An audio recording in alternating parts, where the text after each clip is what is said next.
Did you know that a thin plastic bag, something we often use for only a few minutes, can go through a complex industrial process to become a high-strength product? In daily life, polyethylene plastic bags are everywhere, and their convenience turns them quickly into waste. But from a recycling perspective, these plastic bags are not trash. They are raw materials. In this video, we will slowly and carefully follow the entire recycled plastic process, from the smallest operations to the moment the plastic is fully recycled into strong woven ropes suitable for long-term use.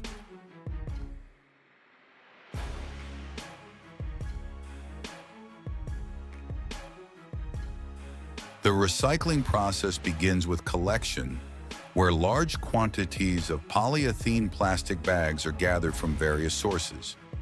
At this stage, the plastic is often compressed, wrinkled, and mixed with other waste materials, making careful sorting essential.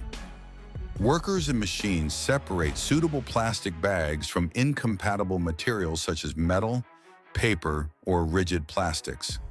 After sorting, the bags enter the washing stage, where water, rotation, and mechanical friction remove dirt and surface contaminants. This washing process is usually repeated several times to ensure the plastic reaches the required cleanliness level before moving forward, because even small impurities can affect the strength of the final recycled fibers.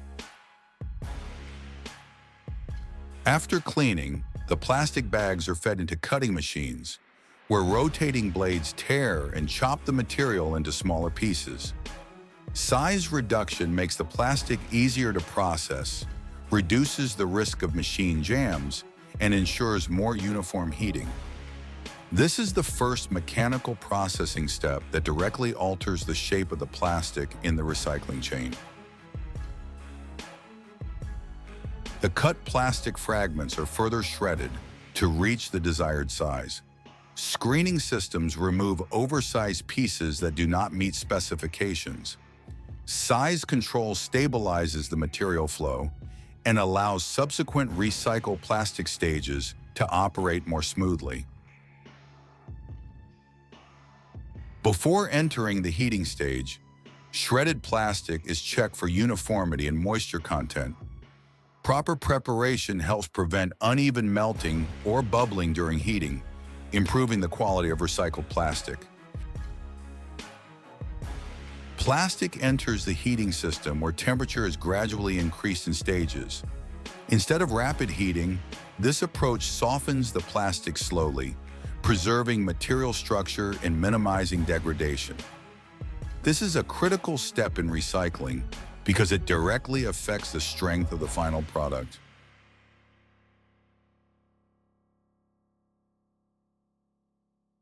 Once the proper temperature is reached, the plastic melts and is mixed to ensure uniform consistency.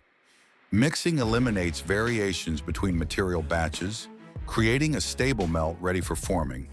This is an important intermediate step in the recycled plastic chain.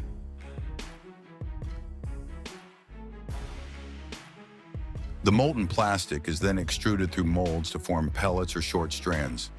Standardizing the material form makes it easier to store, transport, and use in the fiber extrusion stage.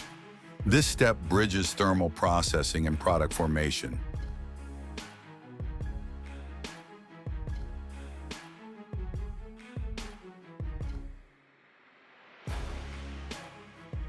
When the plastic has been fully melted and bonded into a large solid mass, the next step happens clearly and directly, which is cutting the melted plastic while it still retains heat. At this stage, the plastic is no longer liquid, but has entered a flexible state, firm enough to hold its shape, yet soft enough to be worked with. The cutting is done slowly, one cut at a time, dividing the large plastic block into smaller but still substantial pieces that are easier to handle for the next processes. Here, speed is not the priority, stability is, because cutting too late makes the material hard and difficult to shape. while cutting too early can cause unwanted stretching and deformation. Each cut piece preserves the characteristics of the original block, showing its thickness, color, and internal structure formed during melting, clearly marking the transition from plastic waste to reusable recycled material.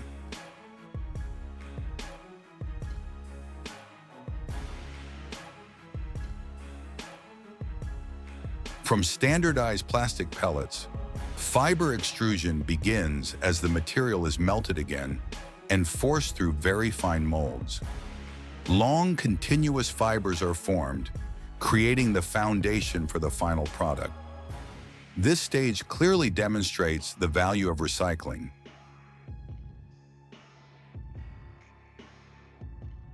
After forming, the fibers are cooled using air or water. During this stage, fibers are stretched under controlled tension to increase strength and load-bearing capacity.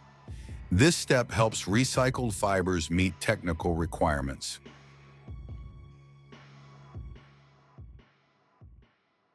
Once stabilized, the fibers enter weaving machines where multiple strands are interlaced into strong ropes. Each operation in the weaving process affects durability, elasticity, and the lifespan of the final product.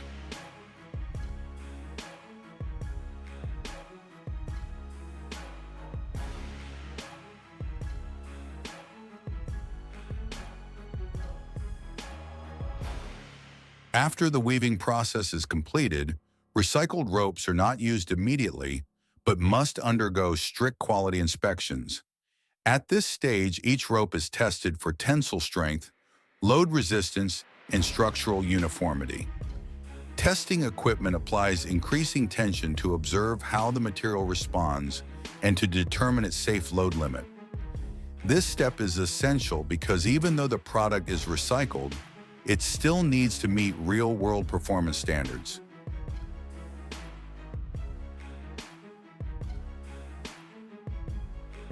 During inspection, ropes that fail to meet quality requirements are removed and sent back into the recycling process for reprocessing, either from the beginning or from an appropriate stage. This reprocessing minimizes waste and ensures that materials are not discarded unnecessarily. Approved ropes are then cut to the required length, neatly wound, and surface finished in preparation for packaging. This is the final step in the recycled plastic chain, where the product takes on its final usable form. Once completed, recycled ropes are used across various sectors such as logistics, agriculture, construction, and light industry. At this point, the life cycle of the original plastic bag has been significantly extended, transforming a single-use item into a long-lasting material. Recycling in this case not only reduces plastic waste, but also creates economic value and lowers the demand for virgin plastic. Each finished rope demonstrates how effective recycled plastic processes can deliver real and sustainable benefits.